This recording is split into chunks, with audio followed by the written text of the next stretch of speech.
The following is a special presentation of Tony Kurre Radio. Want the real story behind the sound bites and headlines? Let's find the facts. Remember, it's not a conspiracy theory if it's the truth. You are not paranoid or confused. You just need to know. Hello again, everybody. Kip Kiefer with you on Monday morning, our usual taping time, where we put together each week's edition of Everything You Need to Know. Lots going on overnight. The hardworking congressmen and senators of our nation are burning the late oil, and apparently overnight in a test vote, some more Democrats have come to the aisle of sensibility of let's do something really unique here. Let's do something for American people that are now in the collateral damage zone of this ridiculous political Mexican standoff here.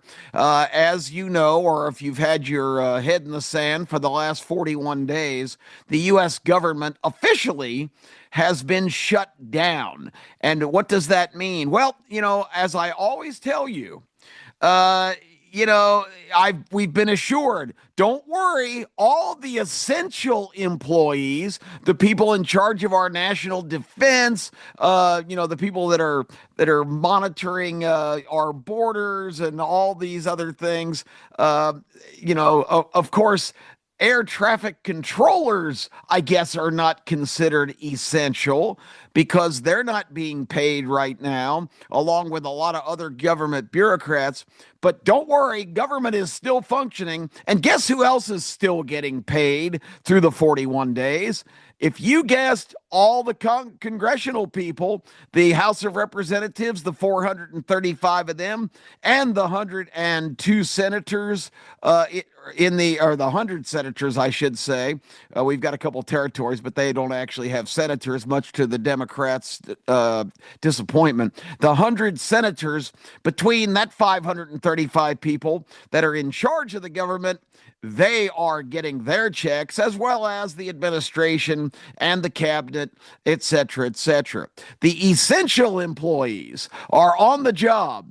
But what that makes me always ask, and you might be tired of hearing me say it, but if we only are worried about the essential employees, does that mean every other employee, including air traffic controllers, are not essential? Are you going to get on a plane and fly somewhere with other aircraft in the air and landings and coordinations on runways with these non-essential employees that are not important enough to compensate during the quote government shutdown? Well, I'm not flying until every one of those people is back, and the people that have worked quadruple overtime during this period have been compensated and even given bonuses, because those are American heroes right now to keep this country moving. Anybody who's walked off the job, and I understand if you're not getting your check, you probably don't have much incentive to go to work, but these people are going to be rewarded with back pay for any time that they put in. So it's not like they're going to be stiffed. They're going to get their money, but I can understand why, some people would maybe not report. But these people have a essential responsibility, and I use the word essential there. For them to be considered non-essential is absolutely ridiculous. The safety of Americans is at risk, and thank God we did have one major air disaster during this government shutdown, which I'm going to talk about in a moment, what's at the core of it. But that air disaster was a UPS plane that had a massive malfunction with an engine falling off that was already on fire on takeoff last week in Louisville. It was bound for Honolulu, so it was absolutely filled to the gill with fuel, and that was a horrible crash that just outside the area of the airport, the plane barely got airborne before slamming to the ground and exploding spectacularly. And that's a cheery word. Disastrously would be a much better. I mean, just one of the most horrific crashes you'll ever see. And that was nothing to do with the shutdown or air traffic control. That was a complete mechanical malfunction of that aircraft, and UPS and the people responsible for its maintenance have a lot of answers they have to give, because I think 9 more fatalities actually on the ground. People in surrounding businesses were unfortunate enough to be in that area right at that time of that tragedy. So we've dodged the bullet so far. Looks like we've got a couple of more days to endure, because some Democrats overnight, there had been 3 that consistently had been voting with the Republicans. And this goes back to the rules that have been in the United States Senate for many years. The House of Representatives, almost a month ago, actually more than a month ago, passed what's called a continuing resolution that would just have allowed the government, when the budget time ran out, because October 1st, you're supposed to have all the new budget for the new year of how the government's going to operate. They never make that deadline. They're always still fighting over this and that, this dysfunctional thing we call the federal government. So they never live up to what they're sworn in to do, present a budget for the next year beginning on October 1st of the preceding year. And they didn't get that done. So what happens is, all of a sudden, time runs out. They have to make emergency measures to fix it. And the fix is what's called a continuing resolution. The Democrats under Joe Biden did it 13 times in his 4 years. Twice a year, they would get a big impasse and they would run this thing up. And both sides would grudgingly support it, just to keep money flowing in the government until they could work out their budgetary differences and get something for the next year. This time, the Democrats said, "No, we're not going to vote." The senators who have to also take the House bill that was passed and pass it in the Senate, but there's a caveat to that. They have to have 60 votes in order to make that happen in the Senate. It's a budgetary situation, and it takes 60 votes. So that means you have to have Republicans and Democrats, which is what's happened in all these previous times, the 13 continuing resolutions we've seen over the last 5 years. This time, the Democrats, led by Chuck Schumer, the minority leader in the Senate, the miserable senator from New York, complete, career politician, government, DC swamp rat, just a guy who has been very limited in terms of his abilities or his ideas or his leadership. He has just found a haven in government to be masquerading as a major figure for a lot of years. And just by seniority, he's risen to the leadership of the Democrat Party in the Senate. But he has taken a stand, because when he signed on for this same process after Trump's election, that was still not resolved. The Democrats under Biden tried to ramrod a 2,500-page continuing resolution right before Christmas last year after the election. The Republicans under President-elect Trump, President-elect Trump said, "Do not accept this, because this is just loaded with all kinds of ridiculous spending and wasteful money." Trump ran on cutting the federal government overload and starting to attack this ridiculously burgeoning, ever-building deficit we had in this country, which was up to, I think, $27 trillion. The bottom line is the Republicans refused to go along with this giant pork bill that was going to spend a lot of extra money in addition to funding the government. They tacked on all kinds of extra cheese because they thought they had the Republicans over the barrel on this, because nobody wants a complete government shutdown. Anyway, the government did shut down for a couple days, but then they did pass collectively, just to get the government back open and let them go home for the holidays, everybody passed a really short-term bill to keep the government functioning. Well, that one was up at the end of January. So in February of this year, of this calendar year, that 2025, this came up again. And this time, with Trump in the White House, Biden gone to the beach or wherever he goes, or to oblivion, and the Democrats now being the minority party in the Senate, it was the Republicans who put forth a bill to keep the government funded because they still didn't have a budget worked out. And long and short of the story was, this time, Democrats joined the Republicans, including Chuck Schumer, to keep the government functional and keep it open. So that is what sparked, ironically, this particular incident, because Schumer came under so much fire for joining with the Republicans to fund the government until the budget could be worked out. And the reason he was getting a bunch of heat is because the new dominant force in the Democrat Party aren't Democrats at all. This is the socialist movement, the left wing extremists who have hijacked the party, and it's a clear path to how they've methodically done that, meticulously pulled it off. And Chuck Schumer became the poster boy for the traditional Democrat.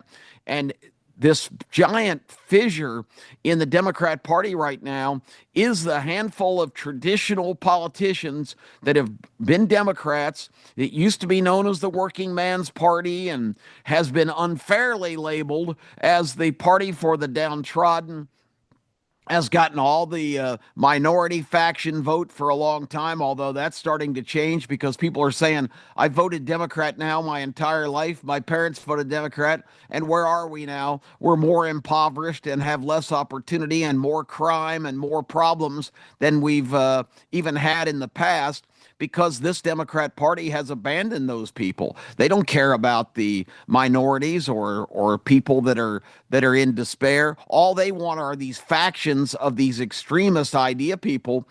Bring everybody under the tent that's got any kind of beef, whether it's the climate or their gender or you can name it 100 different issues, the environment, all of these really kind of out of touch Looney Tune folks with their flag waving, marching, protesting, different issue. And if you go to any kind of event, you're going to see this mishmash and this oddly paired groups of people with all their little individual grudges and problems, most of them which are not even realistic, like climate, has been completely, proven to be just a tactic. But anyway, all these all-stars stomping around, complaining about Gaza and free Palestine and all this stuff. All of this is organized chaos. They have paid thugs, the extreme left, that goes in and tries to stir these people up to destroy property and throw things and violence. ICE right now, the immigration effort to get illegals out of this country, are a big part of it.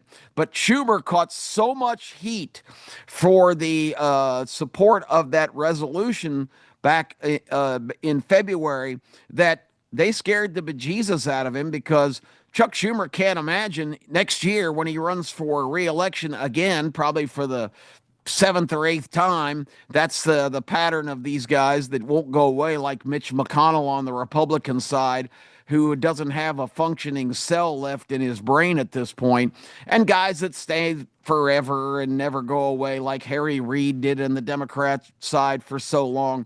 They are just lifers, and they can't imagine being, retired and being sent out to pasture. Nancy Pelosi, 85 years old, who has been a major force in Washington for everything not good in the last 30 years. She finally begrudgingly announced that she would not run for re-election next year just this week. And at 85, it's time for Nancy to go to the House because of her husband's stock market involvement and her insider information.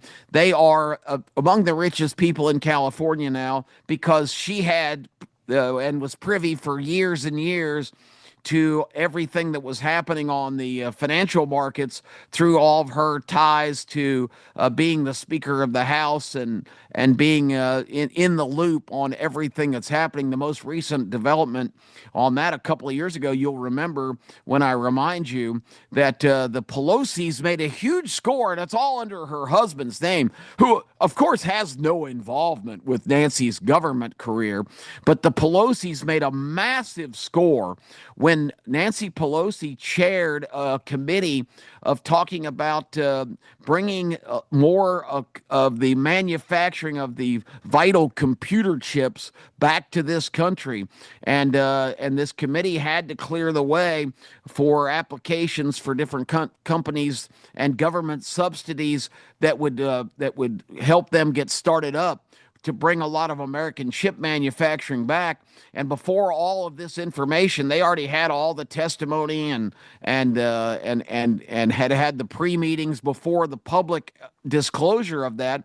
But by the time it was announced publicly that the government would subsidize to the tune of billions of dollars these startup companies to manufacture chips in America and bring them back from the Far East, particularly Taiwan and some other places that were the centers of a lot of that activity. By the time that was disclosed in the public hearing, Nancy had already, well, I'm sure she didn't do it, but her husband is so perceptive, and I guess just paying attention to what she's doing.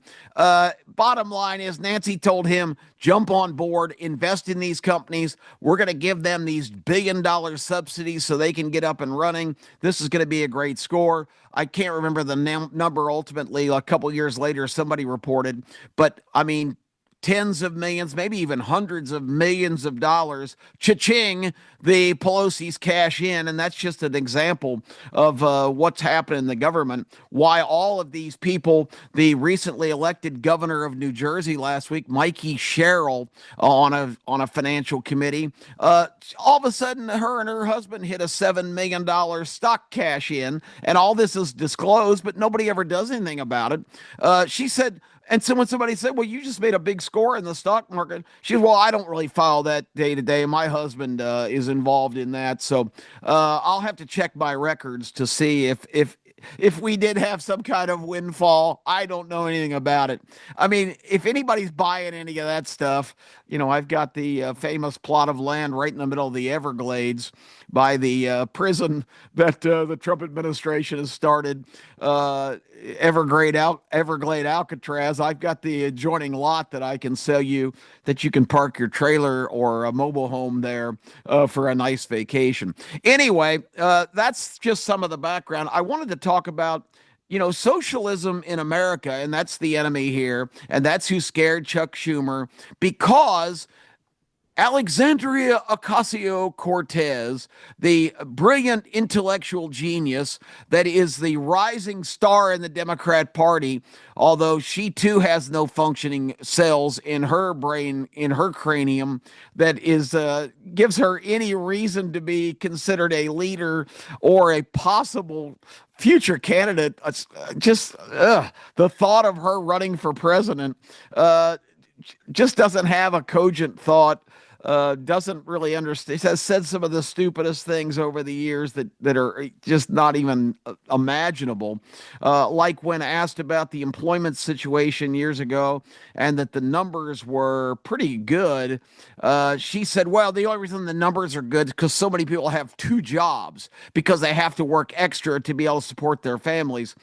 Well, this just in, Alexandria, that doesn't, if you have a second job, that doesn't show up on the employment report. The employment report is based on who doesn't have any jobs. And that's an awful lot of Americans, as we've seen in this crisis of government shutdown, which got more serious as November rolled around and it went beyond 30 days because all of a sudden then all of these people on these food assistant programs, SNAP and WIC and what just general welfare and food stamps, etc., they didn't get their benefits. And of course, that caused tremendous unrest because I may have mentioned this last week. I was absolutely staggered when I saw that 1 in 8 people in this country are on some kind of food assistance.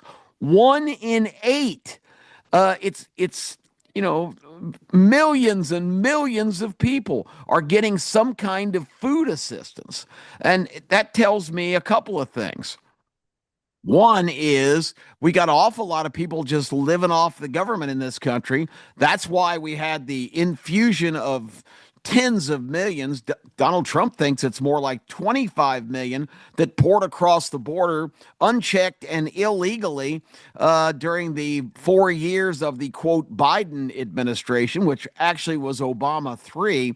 And this opening of the gates. Come on in, get on government assistance. We're going to take care of you. We're going to house you. We're going to feed you. We're going to educate your children. We're going to give you the life you've always dreamed of. Come on here and scunge on America because we're open for business. Um, that what happened on the invasion of America during the Biden administration was not immigration. Immigration's a legal process.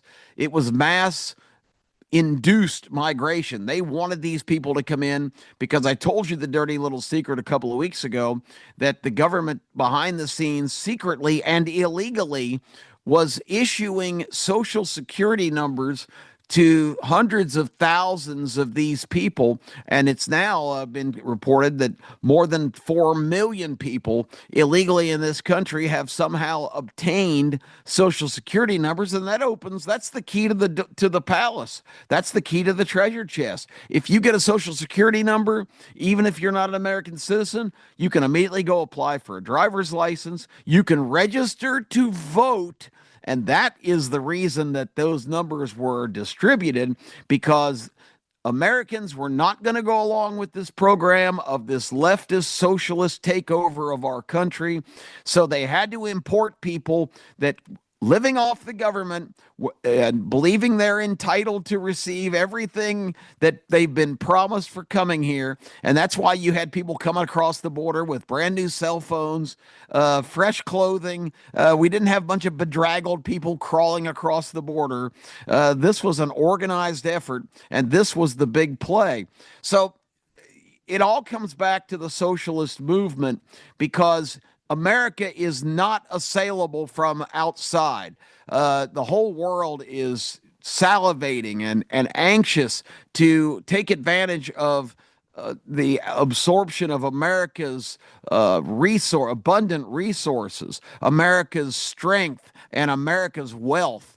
Those are the things that the whole world looks at and has collectively kind of thrown in this really unholy alliance of other rival foreign powers, along with the traditionalist Euro old world people that have resented the fact that America stands for individual liberty and freedom and has a constitution that's a living, breathing document from our founders of this country being based on what we've been stressing every week, based on 3 simple principles: God, country, family, the traditions of America, which strives for peace, prosperity, and patriotism. They loathe all these things. They want it blown up. They want it destroyed. And there's an organized effort to do that. And that's what Chuck Schumer and this stand he took to not go along with Donald Trump, who's the evil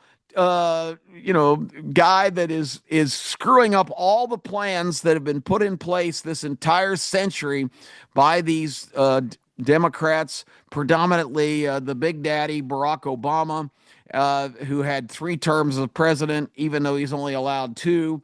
He was the de facto behind the scenes president during the absentee puppet master.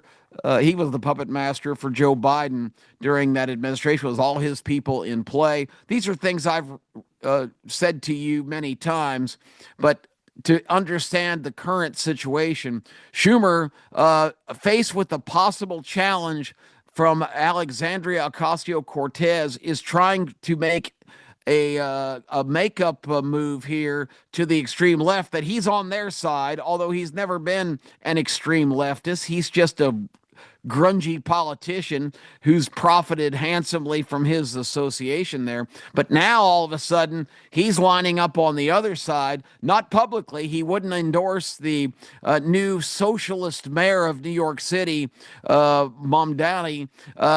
He wouldn't go that far, but now he's making this ridiculous stand. And thankfully, overnight, because Democrats are hearing from their constituents and people know there's been 14 votes already to reopen the government, and only 3 Democrats, and they need, because they only have a majority of 53. They need 8 Democrats to vote along with them to get the government back in business and get air traffic controllers back in place and all the other laid off workers that have not been able to make a paycheck. And even our soldiers and people defending our country. Trump found some money in the defense budget to compensate them, but they were not considered essential enough to get paid. It's really a nefarious tactic, and it's made the American people very conscious of what's going on in Washington. The big rivalry now is amazing, because whether you realize it or not, because they're calling themselves socialist democratic, or democratic socialists. Let me get the term right. As we've talked about, that's impossible, because that's just a irony, or just a contradiction of terms. You can't be a socialist and believe in democracy. That's not how that works. Socialism is based on government being everybody's daddy. Government's in control. Government decides what you can do, where you can go, what you can drive, where you can live. Government decides your best interest. You no longer have a vote in that. That's the dream of these people that want to be the elite brand. It's a really mixed bag, and we've talked about it at length many times. But that's what's going on in this government shutdown business. It's just a big show. It's just a big political struggle. And it's not just a political struggle of Democrats versus Republicans. It is the broken in half now Democrat Party, which is being driven strongly by the extreme left, and has almost resulted in the complete disappearance of the what was once the Democrat Party, which once again was the party for the little guy, the working man. No longer. Now it's rich Ivy League elites and people that have hijacked our education system starting in 1978. All of this foreign influence, but probably the most effective influence and the smartest thing they've done that has been the most effective is to hijack the American education system from grade 1 all the way through the university system, and start to do what Marxist countries have always done: start to teach young people that their country is evil, their country is corrupt, and their idea of a euphoric and efficient land that's fair and equitable for all is the process of Marxist, socialist, communist, big government being in charge. And all these big money elites from the Ivy League that have been poisoned and taught this, and also are 3rd, 4th, 5th generation silver spoons. They're sitting up in their places in Hyannisport and all the glorious places, Nantucket. Let's just go down the list. Martha's Vineyard. These are the gazillionaire liberals who are not going to be affected by anything happening in the country. It's anybody striving to make a living. It's anybody who has reached any kind of modicum of success, the upper middle class to the to the higher income people, but not the elite rich gazillionaires. The battle lines are drawn. You've got to decide which line you're going to be on. Are you on the side of America being a free market capitalist society where the American dream is available to anybody who is willing to roll up their sleeves and use their talents and their abilities and, depend on their instincts to carve out a living in a land of abundant opportunity that's becoming even more abundant every day as the current president shores up deals all around the world, is bringing in so much more money and industry and manufacturing. There are going to be incredible opportunities in the very near future for this country. Do you want to bet on that, or do you want to bet on a failed policy that we've seen for millions of years, not millions of years, but for thousands of years, decades, centuries in this on our planet, of these government being in charge of everything, government being in charge of manufacturing and production, government making decisions on exactly how much they're going to take from you and how much you're going to have left.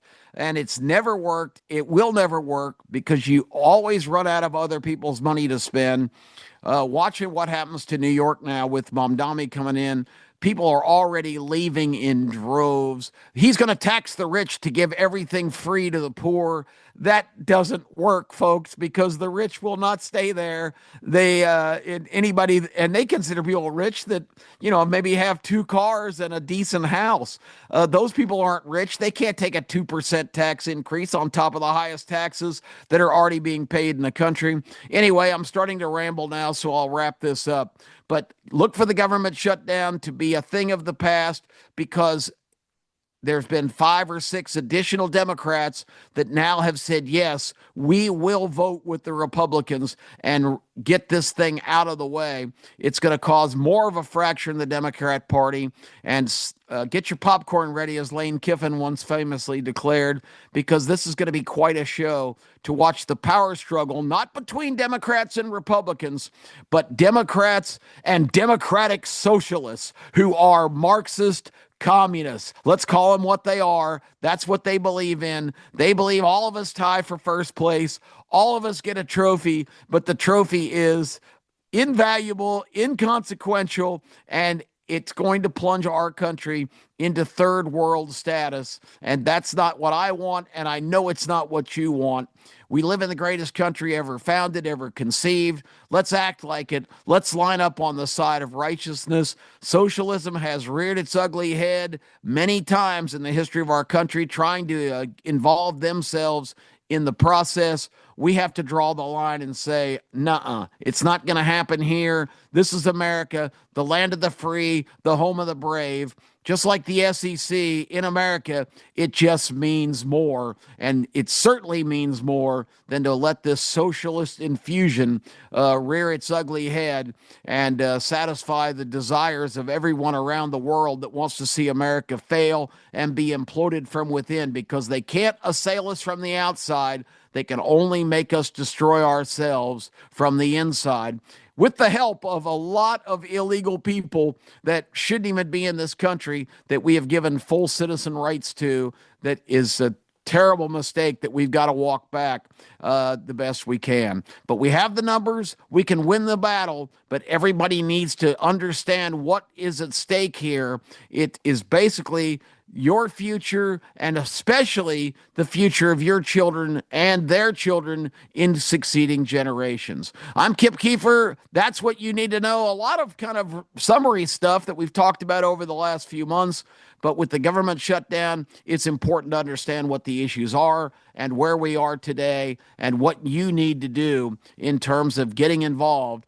Think for yourself, make your decision, choose your side of the battle line, and get on board, because this is going to be quite a ride over these next couple of years. We'll talk to you again next week. Have a great week, everybody. God bless you all. Thank you for listening. I'm Kip Kiefer on TKR.